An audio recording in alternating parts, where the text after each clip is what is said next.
Hola, ¿cómo están? En esta sesión vamos a empezar a estudiar el tema diagonalización. La diagonalización es el tema central de este capítulo. Hay dos tipos de diagonalización, la diagonalización simple y la diagonalización ortogonal. La simple consiste en encontrar una matriz diagonal que sea semejante a una matriz dada. Para esto, nosotros vamos a trabajar con el ejemplo que teníamos desde el principio del capítulo para ir entendiendo qué es lo que vamos a ir encontrando. Entonces, CAF, la transformación que va de R2 en R2, una transformación lineal que está definida de esta forma. F de xy igual al par 2y, x menos y. A esta transformación está asociada esta matriz A con respecto a las bases canónicas de dominio y de codominio. ¿Qué tenía la A? La A, recordemos, por definición de matriz asociada, tiene las matrices de coordenadas del F del 1, 0 y el F del 0, 1. Ya borro esa coma que se me escapó. Esa coma no existe porque estamos con matrices. En la base canónica, esta es la matriz A. Pero a su vez, también tenemos otra matriz asociada, que es la D, que está asociada también a la transformación con respecto a esta base beta. Entonces, para los propósitos del ejemplo, nosotros necesitábamos, recuerden que el f de este vector y el f de este vector fueran múltiplos a través de estos dos números que teníamos en la diagonal. O sea que a nosotros esta matriz D nos resultaba muy útil la información que tenía en la diagonal y el tema es que la matriz D es la matriz asociada con respecto a esta base. Pero la pregunta que surge es, ¿cómo es que yo conozco esta base para poder encontrar esta D? Entonces, vamos a tener dos situaciones acá, que como la A y la D son las matrices asociadas a una misma transformación lineal, pero en bases distintas, A y D son semejantes, o sea que hay una relación entre la A y la D. Y a su vez, la D está en relación con esta base beta. Entonces yo tengo que, en principio, conocer esa base que origina a la D. Entonces, ¿cómo vamos a ir trabajando? Vamos a valernos de algunos resultados teóricos que nos van a ir marcando el camino. El primero de los resultados teóricos está en esta proposición. La proposición nos dice que los vectores propios de una matriz A que corresponden a valores propios distintos, ¿cómo son? Son siempre linealmente independientes. Entonces, eso es un resultado muy importante que tenemos que recordar. Entonces, por ejemplo, en ese ejemplo que vimos en el video anterior, que se resolvió para la matriz A de orden 3×3, que tenía 3 valores propios distintos y que para cada subespacio propio nosotros encontramos una base con un solo vector propio, entonces quiere decir que esos vectores propios de cada base forman ellos tres un conjunto de vectores que son linealmente independientes, por lo que provienen de todos valores propios distintos. Entonces, esta proposición hay que recordarla. Otro resultado es lo que tenemos en este teorema. Este teorema está demostrado en el apunte. Ahora no voy a ver la demostración por razones de tiempo. En el apunte está demostrado muy detalladamente, así que ya están en condiciones de verlo. ¿Y qué me dice? Que si yo tengo dos matrices A y B que son semejantes, entonces tienen el mismo polinomio característico. Entonces, ¿qué me está diciendo? Que el P sub A de T es igual al P sub B de T. A ver, vamos a borrar esto y lo vamos a escribir acá. Entonces, a ver, me está diciendo que si A y B son semejantes, me dice que A y B semejantes. ¿Eso qué quiere decir? Que existe una C inversible tal que A, por ejemplo, es C a la menos 1 por B por C. Eso me decía. O, equivalentemente, C por A es igual a B por C. Recordemos que para la semejanza se podía ver de esas dos formas. Y si pasa eso, sí, solo sí, ahora decimos que tienen el mismo polinomio característico, o sea que el P sub A de T es igual al P sub B de T. Eso es lo que en general demuestra el teorema. Y relacionado con esto, si tienen el mismo polinomio característico, como las raíces de las ecuaciones características son los valores propios, si esas ecuaciones características son las mismas, entonces, ¿qué va a pasar? Que si A y B son semejantes, entonces tienen los mismos valores propios. Entonces, mirando un poquito ya este ejemplo, podemos ir vislumbrando que si yo sé por el capítulo 6 que esta matriz y esta matriz son semejantes, entonces por estos resultados yo ya sé que esta matriz y esta matriz tienen los mismos valores propios. Ya vamos por ahí acercándonos al tema. La cuestión es cómo encontrar esta matriz y cómo encontrar esta base. Ese es el tema que nos compete. Entonces ahora vamos a ir a la definición central de esta sección. La definición me dice que si yo tengo una matriz A cuadrada tal que existe una matriz inversible C del mismo orden, fíjense, las dos son del mismo orden, tal que C a la menos 1 por A por C es D, con D una matriz diagonal, entonces vamos a empezar a tener nuevos conceptos. Entonces, fíjense, ¿qué me está diciendo aquí? Que si pasa esto, lo que me está diciendo es que A y D son semejantes y la D es la diagonal. Entonces ya me estoy acercando a esta D semejante a la A. Tengo que encontrar esa C, que ahora vamos a ver de dónde aparece la C. Entonces, mientras tanto, vamos a decir que cuando pasa esto, la matriz A se dice diagonalizable, ¿sí? Cuando es semejante la A una diagonal, la A recibe el nombre de diagonalizable.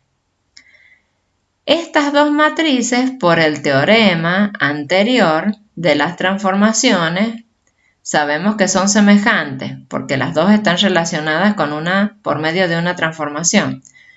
Si yo no veo la transformación, pero sé que tienen esta relación, esas dos matrices se van a decir semejantes diagonalmente. Y vamos a hablar de la C, porque la C también está en relación con la A. Y se dice que la C diagonaliza a la matriz A. ¿Qué quiere decir que la diagonaliza? Que es la que permite hallar a partir de la A la matriz diagonal D. ¿Sí? Entonces, esta va a ser la definición que nos va a permitir allanar todo el trabajo que tenemos nosotros que hacer. Ahora, vamos a ir viendo cuándo una matriz es diagonalizable, porque aquí está todo muy bonito, pero ¿siempre la matriz es diagonalizable? No. Entonces, esa es la pregunta que nos va a responder esta proposición. Entonces, dejamos la pregunta A. ¿Es diagonalizable siempre? Siempre.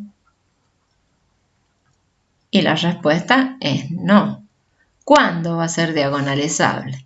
Me lo dice la proposición. Una matriz A cuadrada de orden n es diagonalizable si solo si tiene n vectores propios linealmente independientes, tantos como el orden. Entonces, una matriz A es diagonalizable si solo si tiene n vectores propios linealmente independientes. Es decir, la matriz esa que nosotros trabajamos en el video anterior es una matriz diagonalizable porque era de orden 3 y pudimos obtener 3 vectores propios linealmente independientes. Muy bien.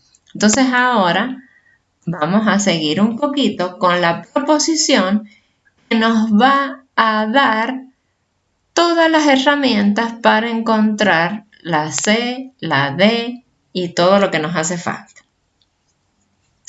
Entonces, yo voy a partir de que tengo una matriz diagonalizable. Entonces, por esta proposición, yo ya sé que tiene tantos vectores propios linealmente independientes como el orden. En este caso, n. Entonces, le vamos a poner nombre y número, x1, x2, xn, a esos n vectores propios de A que son linealmente independientes. Esto es por la proposición anterior. ¿Qué va a pasar?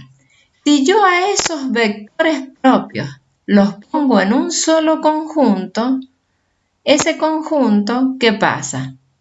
Yo ya sé que tiene vectores linealmente independientes.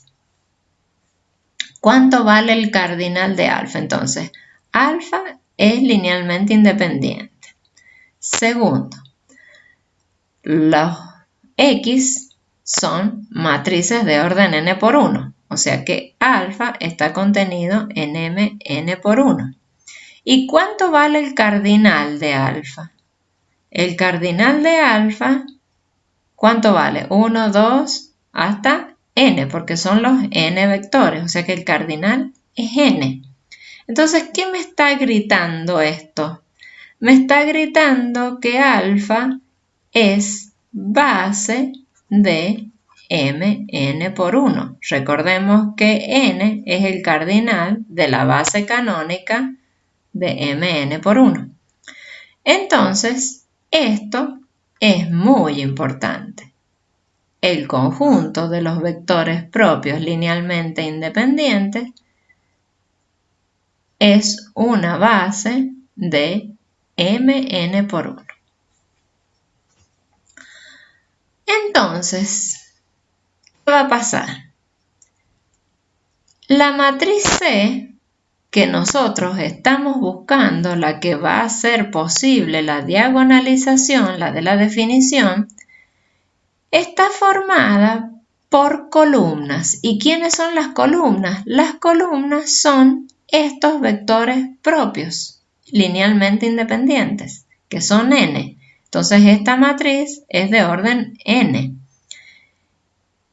Entonces, y fíjense que digo una matriz C sub n, donde tengo los n vectores propios como columnas, es la matriz o es una matriz que diagonaliza a la matriz A.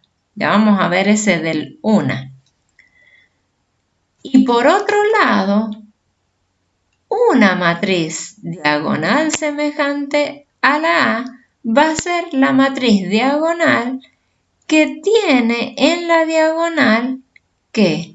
Los valores propios de la matriz A, pero no en cualquier orden, sino en correspondencia con estos vectores. ¿Qué quiere decir en correspondencia? Que si yo acá en primer lugar tengo el x1, acá el primer valor propio será el valor propio que está asociado al x1.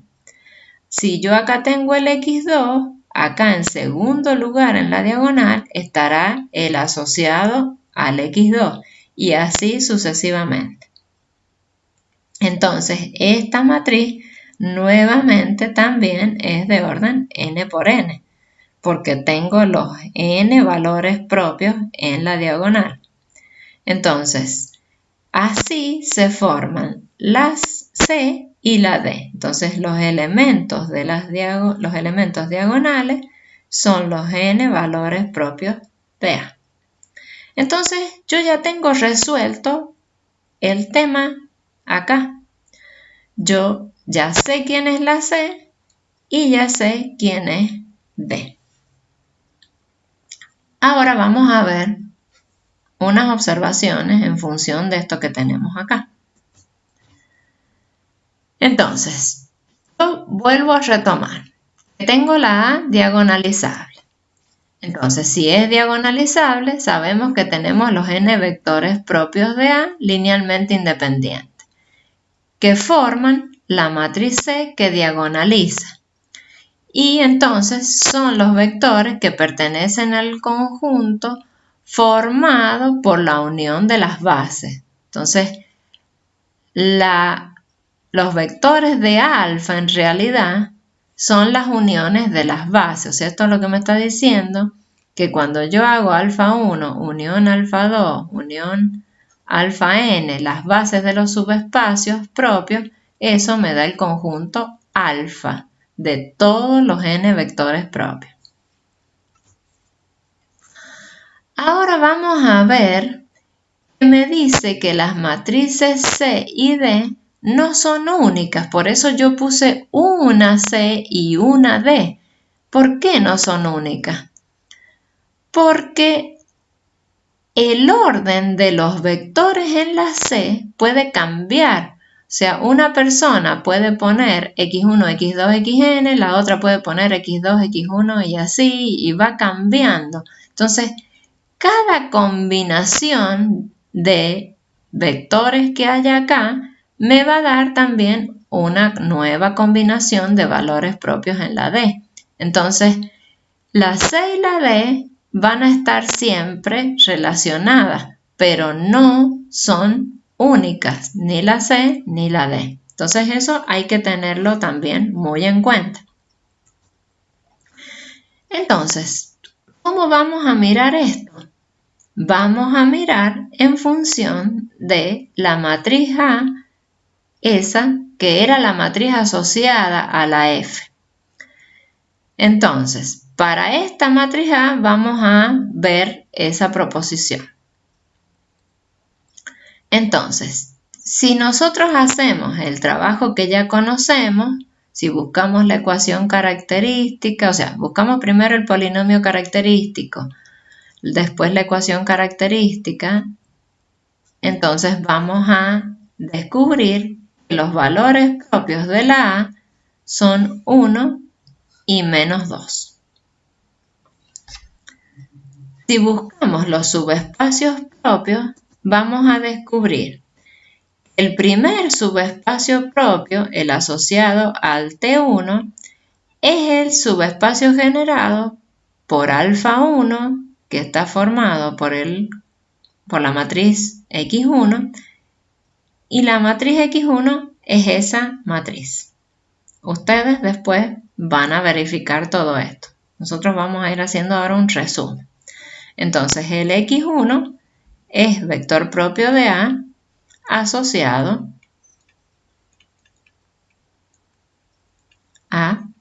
T1 igual a 1. Después vamos a ir con ST2. El ST2 es el subespacio generado por alfa 2. Alfa 2 está formado otra vez por un solo vector propio y ese vector propio es esta matriz. Entonces el X2 es vector propio de A asociado a T2 igual a menos 2. Muy bien, entonces yo ya tengo las herramientas. Entonces ya tengo el X1, tengo el X2 y tengo el T1 y tengo el T2. Entonces, con eso yo ya puedo formar la C y la D. Entonces, primero voy a formar la unión como alfa igual a alfa 1, alfa 2. Entonces yo miro acá, yo aquí ya puedo comprobar eso que he dicho antes. ¿Cómo son estos dos vectores o estas dos matrices? No se vea que sean múltiplos uno de la otra, así que son independientes. Entonces, primero veo que son dos vectores de M2 por 1. Segundo, veo que alfa es linealmente independiente. Y tercero, ¿qué pasa? El cardinal de alfa es 2, que es el cardinal de la base canónica ¿de dónde? De M2 por 1. Así que efectivamente se cumple esto. Entonces ahí vamos a poner así, pues pasan esas tres cosas. A ver, no. Entonces pasan estas tres cosas que están ahí, así que efectivamente es base. Bien, entonces ya tengo los vectores propios linealmente independientes, tantos como el orden, entonces ya puedo afirmar que la matriz A es diagonalizable, como está ahí entre medio. ¿Y qué más va a pasar? Entonces, ahora van a existir dos matrices que diagonalizan a la A y sus correspondientes dos matrices diagonales semejantes a la A. ¿Cuáles van a ser? Entonces, si yo escribo primero C1 igual a X1, X2 en ese orden, fíjense, este es el X1, este es el X2. Esa sería una primera C que diagonaliza a la A. Y en correspondencia, si acá tengo X1, este primero va a ser el T1, y si aquí tengo X2, este va a ser el T2 acá.